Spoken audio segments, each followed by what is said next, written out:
Hello, lovely viewers. Welcome again to another video. If you have watched our previous videos, you would have seen the video we did for part 1 of the Diana, the Untold story by Daily Mail. So if you haven't, please check that out. So today we are now going to do part 2. So we have a preview of what's coming next. We have part 3, 4, 5, 6, 7, 8, 9, 10, 11, and 12. And I've done the video for this already. So today we're going to do part 2, the stuff of fairy tales. That's Diana and Charles on their wedding day. So let's start then.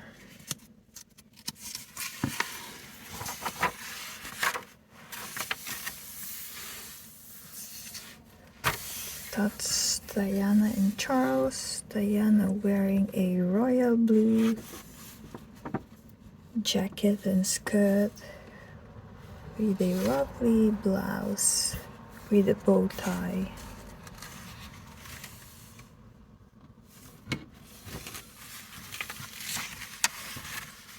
Let's read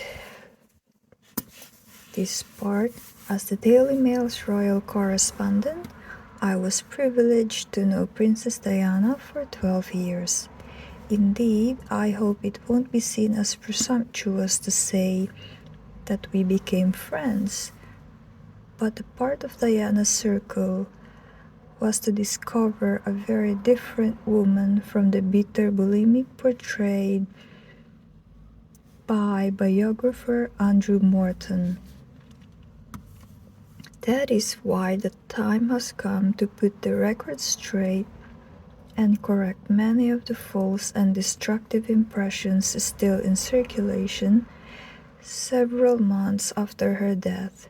In this unique partwork spanning 11 weeks and covering nearly 200 glossy pages, many with never before seen pictures, I and my award-winning colleague Jeffrey Levi will be telling the full untold story of Diana's life. That's by Richard Kay. Arm in Arm into History. Chapter 3, Can I Marry Your Daughter?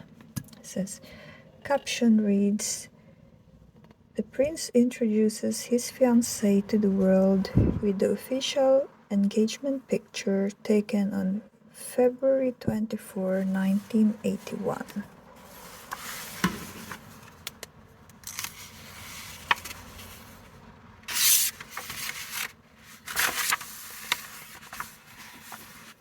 One day, Diana was in floods of tears. The next, she was chatting happily with Virgie. This is the picture. That's Diana. Looks like they're at a horse racing event.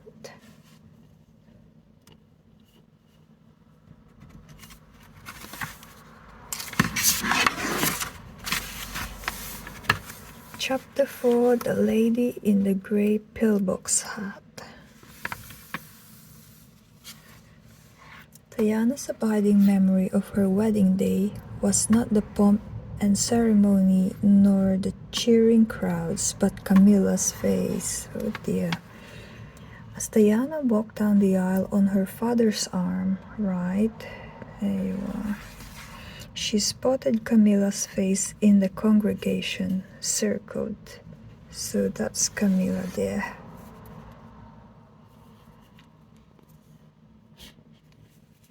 Not a very happy day for her, looks like.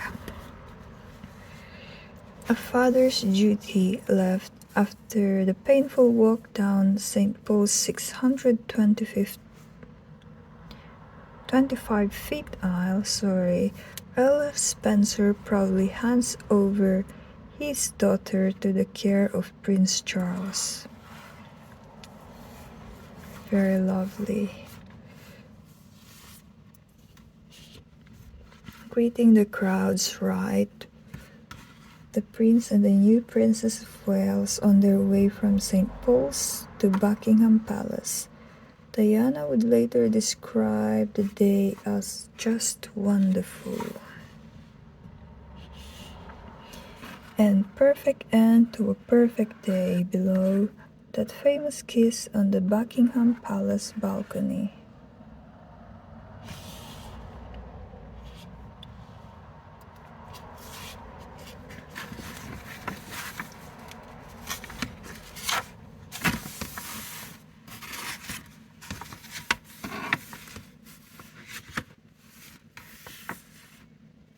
It was so very humbling seeing all those thousands of happy people, says. All pretty maids in a row, left, watched over by the Queen. That's Queen Elizabeth II. Diana thanks her bridesmaids from left. Lady Sarah Armstrong Jones. India Hicks, Sarah Jane Gasely, and Clementine Hambro. And we have here the princess' exquisite wedding shoes, which no one saw, hidden under her full-length gown.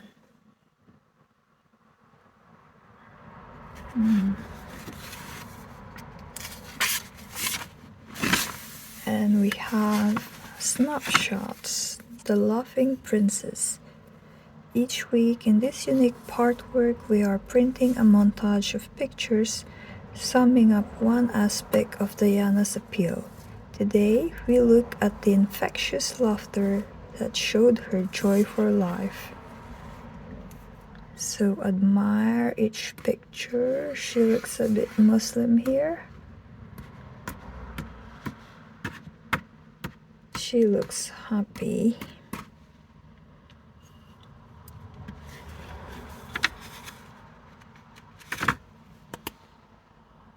Let's make that our thumbnail.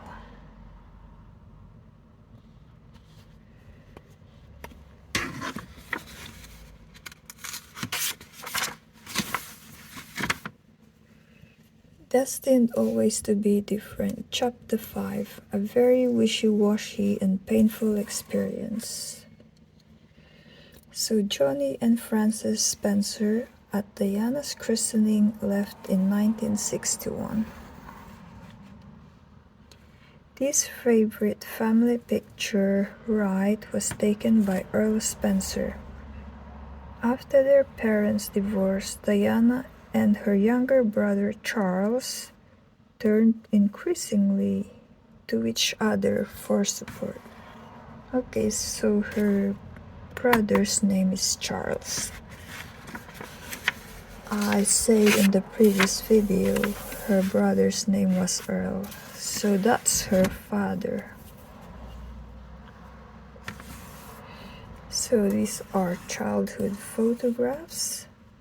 These family pictures, some of which have never been published before, show that despite the trauma of divorce, there was much happiness in the princess' childhood. Top left, Sarah, Jane, and baby Diana. Center, Diana's first birthday. And bottom, she loved to mother little Charles. That looks like Diana there. Main picture is this one. Johnny Spencer surrounded by his children. From left, we have Sarah, Charles, Jane, and sitting apart is Diana. And the left picture, the 8-year-old Diana's dream of being a bridesmaid, squired by her page boy brother Charles, was ruined by her agonizing dilemma over a rehearsal dress.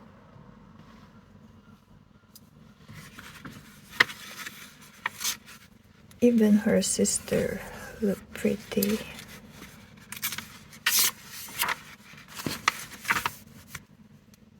Diana with the longer hair. From a very young age, Diana felt rejected because she was born a girl by her mother's departure and by being sent to boarding school. Diana's family nickname was Dutch, short for Duchess, one step up from a Spencer Countess. She was always seen as different. Diana loved sport. She would spend her holidays playing tennis on the family court at Althorpe left, and fishing, riding, and sailing on the Isle of Sail. Later, above this, hugging finishing school chum Jean Blues, she would take up skiing.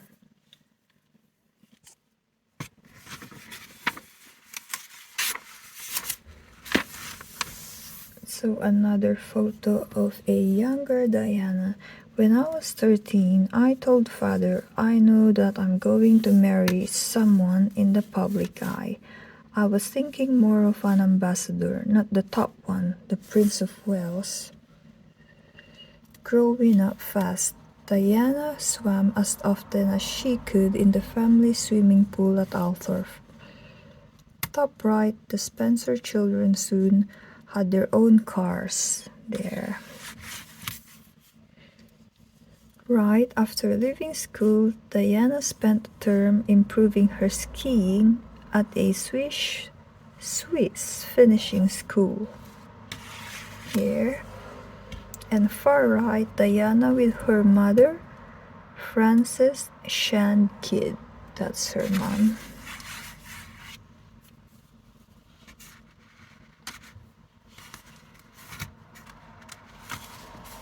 Right, let's move on.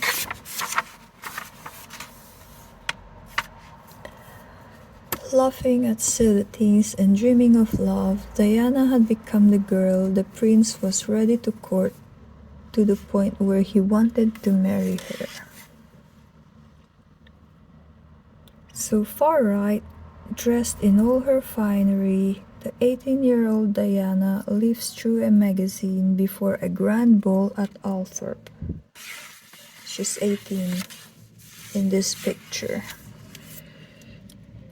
So below, the idealistic teenager reading a romantic novel by her step-grandmother, Barbara Cartland.